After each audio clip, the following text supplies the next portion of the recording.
Welcome back. We're on your block in Detroit with an organization that is celebrating a milestone victory for workers here in our state. Increased wages and paid sick leave. Rochelle, here with someone from the org to tell us more about the work they do.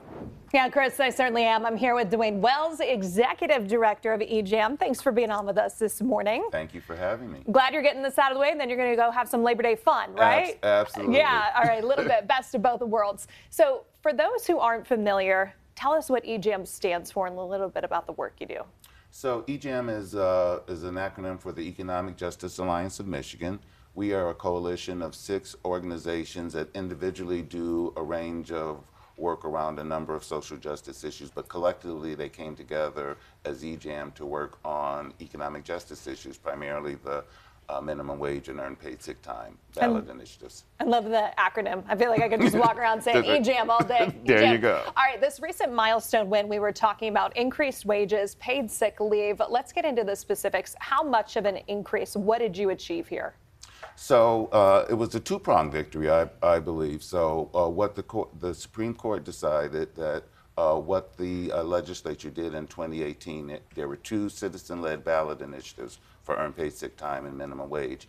And the legislature in the lame duck session adopted and then amended those bills. And so what the Supreme Court said after going through the court system was that that was unconstitutional and they couldn't do that. So now the original 2018 ballot initiatives are set to go into effect.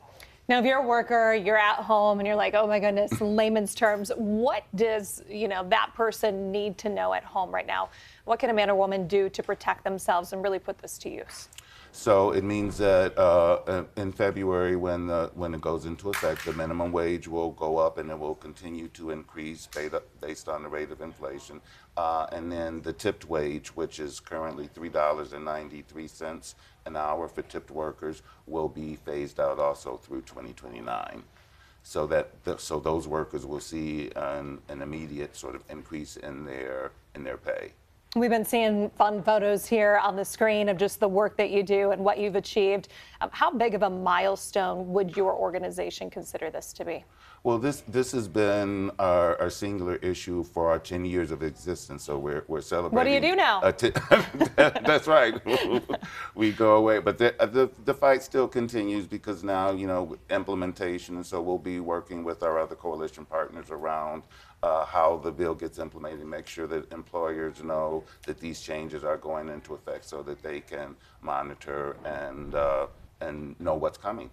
Where do people go if they want more information? Our website is www.mieconomicjustice.org, all one word. All right. DeWayne Wells, thanks so much for being on with us this morning. We appreciate it.